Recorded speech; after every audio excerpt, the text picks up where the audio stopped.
जय हिंद विद्यार्थियों, क्या हाल चाल। सब बढ़िया चलते हैं आज की बेहतरीन सी क्लास की ओर। चूंकि पिछली क्लास में मैंने महत्वपूर्ण तरीके से आपको मराठाओं के बारे में प्रमुख जानकारी देने का कार्य किया था, जो कि आपके एग्जाम के लिए तथा आपके जीवन के लिए अति महत्वपूर्ण होने का कार्य करता है। याद रखें, यदि आप 2023 के अंतिम में एक बेहतरीन सी जॉब पाना चाहते हैं तो सीधा जुड़ जाना है फ्यूचर एकेडमी XYZ से, क्योंकि यह एक ऐसा प्लेटफॉर्म है जो कि आपको बेस्ट कंटेंट, बेस्ट मटेरियल और बेस्ट टीम के साथ आपको फ्री में प्रोवाइड कराने का कार्य करता है। मैं आपको बताना चाहता हूँ, पिछली क्लास में बहुत जानदार शानदार तरीके से हमने मराठाओं के बारे में पढ़ा था, और आज हम कहीं ना कहीं मराठाओं का पतन होने के बाद हमने पढ़ा था अंग्रेजों के उदय का सूरज, यानी किस प्रकार अंग्रेज अब भारत को गुलाम बनाने वाले थे, और उसी प्रोसेस को हम आगे चलने वाले हैं। उसी उसी के आगे आज हम पढ़ने वाले हैं बहुत जानदार शानदार तरीके से।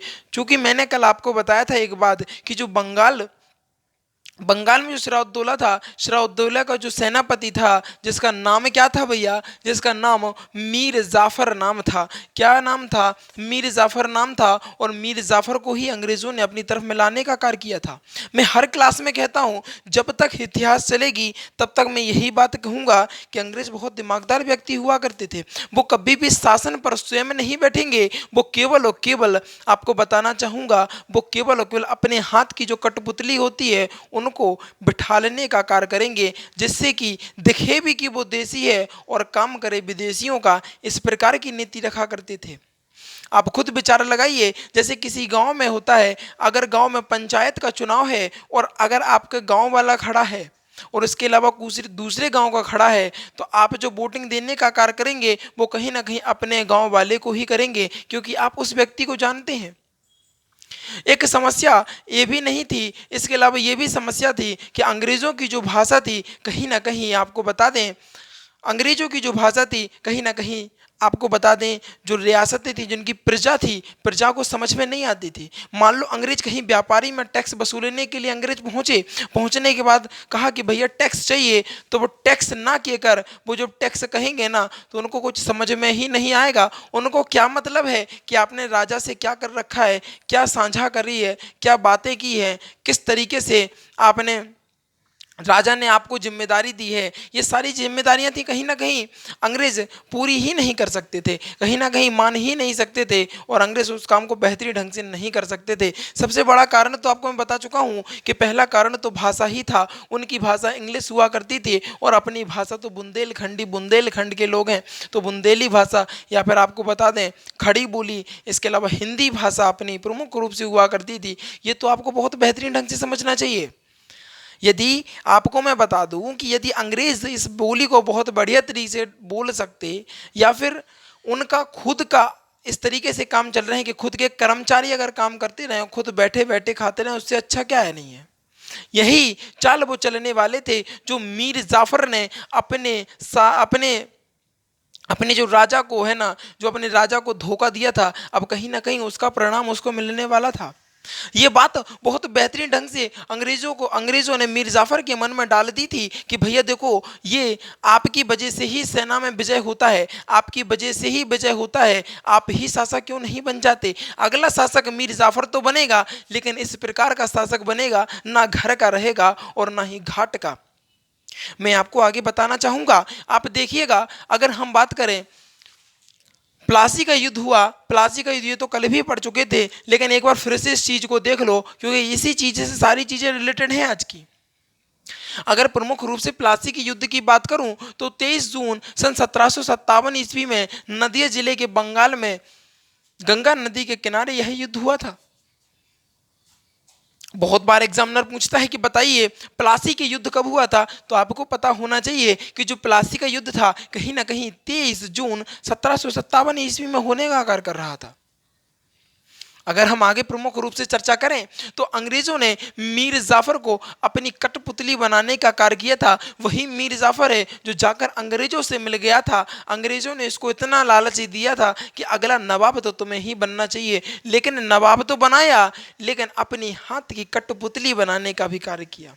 जब मीर जाफर को इस बात का एहसास होगा तो कहीं ना कहीं बहुत समय बीत चुका होगा और भारत की स्थिति कहीं ना कहीं बिगड़ने वाली हो जाएगी, और भारत की स्थिति कहीं ना कहीं बिगड़ गई होगी।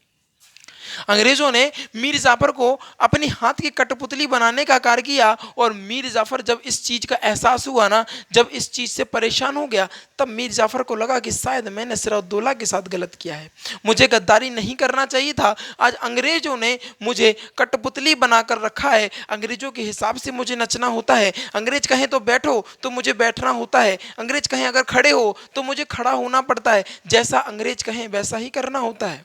तमाम प्रकार के बड़ी बड़ी शर्तें लाते हैं, तमाम बड़ी बड़ी प्रकार के धन के लिए लाते हैं कि भैया इतना धन चाहिए, हमारी सेना के लिए इतना चाहिए, और कहीं ना कहीं हमारा जो राजकोष है वो भी खाली होता जा रहा है। अंग्रेज जितना पैसा मांगते थे, आपको बता दें मीर जाफर को अपने राजकोष से देना पड़ता था। क्योंकि मैं आपको बता दूं कि मीर जाफर जो था कहीं ना कहीं अंग्रेजों के हाथों की कठपुतली बनाकर रखा था। जब इस चीज का आपको बता दें मीर जाफर को एहसास हुआ कि शायद मैंने वो गलत कर दिया है, अंग्रेजों का साथ मुझे नहीं देना चाहिए था, इस चीज का जिस दिन उसको एहसास हुआ, उस दिन आपको मैं बताना चाहूंगा उसी दिन बेदरा का युद्ध हो गया। और बेदरा के युद्ध की एग्जामिनर बहुत बार पूछता है, तो 1759 ईस्वी में बेदरा का युद्ध हुआ था। बहुत बेहतरीन ढंग से ये युद्ध होने का कार्य कर रहा था। आगे आपको बता दें समस्याएं और भी बढ़ने वाली हैं। अंग्रेज किस प्रकार अपने भारत देश को गुलाम बना लेंगे, किस प्रकार सिर्फ और सिर्फ आप देखते रह जाएंगे और सोचते रह जाएंगे, वो गुलाम बनाते चले जाएंगे। इस चीज़ का वो एहसास ही नहीं होने देंगे कि आप गुलाम हैं। याद रखना, पिंजरा तो पिंजरा होता है, चाहे वो सोने का हो और चाहे लोहे का, पिंजरा तो केवल और केवल पिंजरा ही कहलाता है। इन अंग्रेजों ने भारतवासियों को केवल और केवल इस प्रकार का लालच दिया था कि आप लोगों को हम सोने में रखेंगे, सोने के पिंजरे में रखेंगे। भाई चाहे सोने के पिंजरे में रखो, चाहे लोहे के पिंजरे में रखो, कहोगे तो आप कैदी ही कहलाओगे। क्या कहलाओगे? कहलाओगे तो केवल और केवल कैदी ही। लेकिन इतनी सी बात हमारे आपको बता दें हिंदू, आपको बता दें भारत की प्रजा, आपको इतनी सी बात समझ में नहीं आ रही थी। वो केवल और केवल अंग्रेजों के दिए हुए लालच पर बड़े जल्दी लालच हो जाते थे, बड़े जल्दी उनके मन में लालच आता था और कहीं ना कहीं अंग्रेज अपना काम भी निकाल लेते थे और चाल लातें देकर भगा भी दिया करते थे। केवल और केवल उनका एक मकसद था कि भारत को किसी ना किसी तरीके से गुलाम बनाना है। मैं आपको बेहतरीन ढंग से पिछली क्लास में भी बता चुका हूं किस प्रकार अंग्रेज अब आगे बढ़ते जा रहे हैं। और आगे आप देखिएगा, अगर बात करें जब मीर जाफर बहुत ज़्यादा परेशान हो गया, अब उसको लगा कि शायद मैंने गलत कर दिया है, तो फिर बेदरा का युद्ध हुआ, जो कि बेदरा का युद्ध 1759 ईस्वी में आपको देखने को मिलता है। और बहुत बेहतरीन ढंग से एग्जामिनर भी इसको बड़े बड़े आराम से पूछता है, बड़ा फेवरेट है भैया इसका एग्जामिनर का।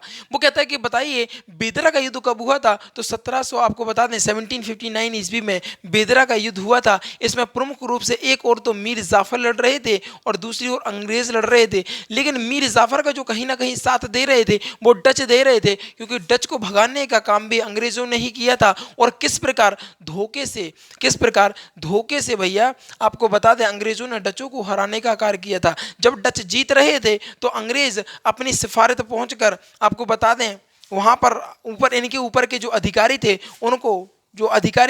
इनको वापस भेजने का कार्य किया और कहीं ना कहीं धोखे से डचों को हराने का कार्य किया। तो एक मकसद से जो डच हुआ करते थे वो भी अंग्रेज के कहीं ना कहीं एक हीन भाव रखते थे, अंग्रेजों के प्रति एक दुश्मन का भाव रखते थे। तो मीर जाफर और डच दोनों मिल गए और दोनों ने मिलकर कहा कि अंग्रेज का इस बार सुपड़ा साफ करके दिखाएंगे हम।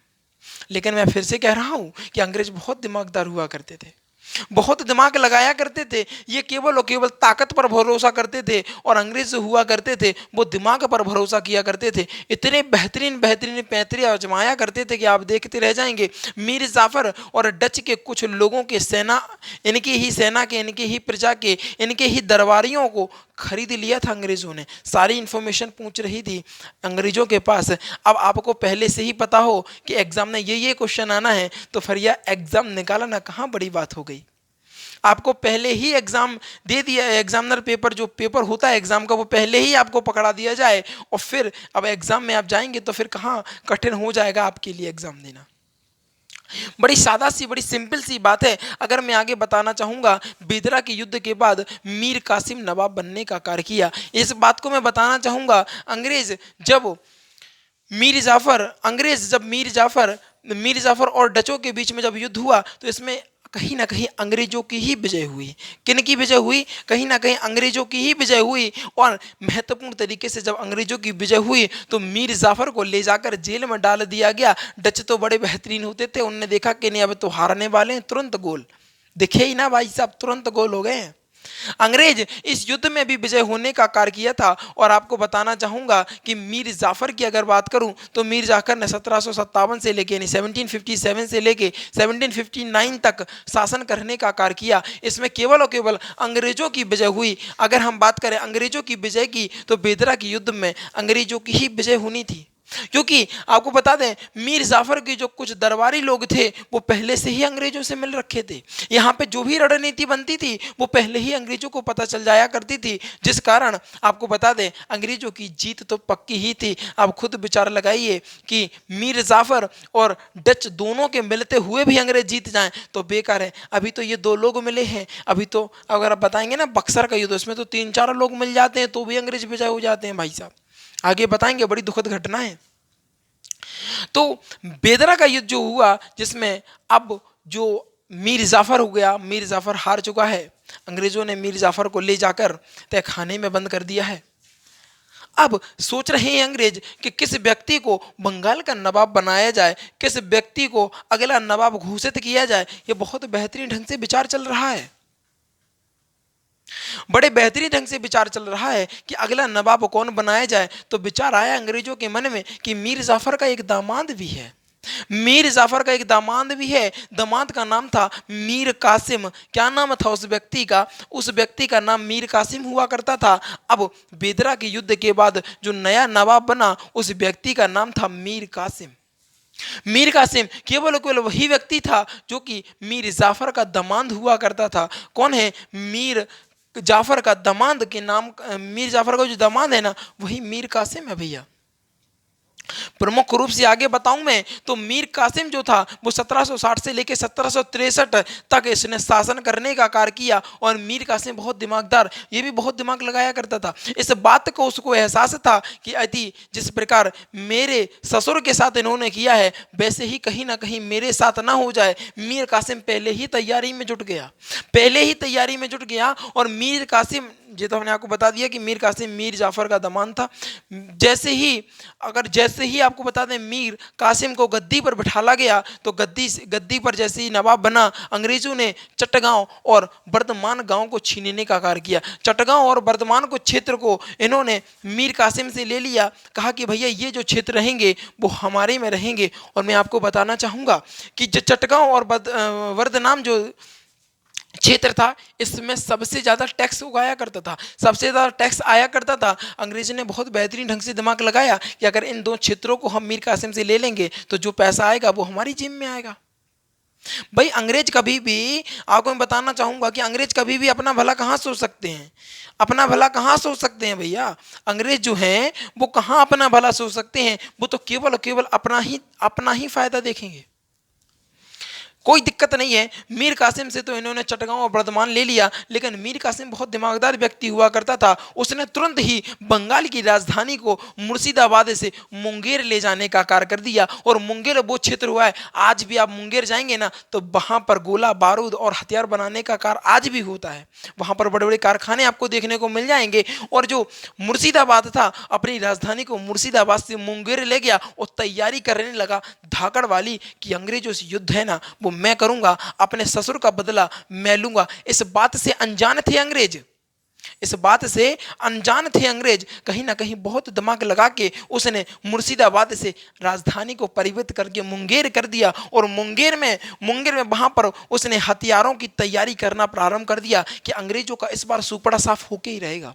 लेकिन किसी कारणवश अंग्रेजों को इस बात की भनक लग गई कि मीर कासिम जो है वो अंग्रेजों के विरुद्ध कार्य कर रहा है, अंग्रेजों के विरुद्ध युद्ध की तैयारी कर रहा है। जैसे ही अंग्रेजों को इस बात का पता चला, अंग्रेजों ने फिर क्या किया, मीर कासिम को हटाकर पुनः मीर जाफर को ही बंगाल का नवाब बना दिया।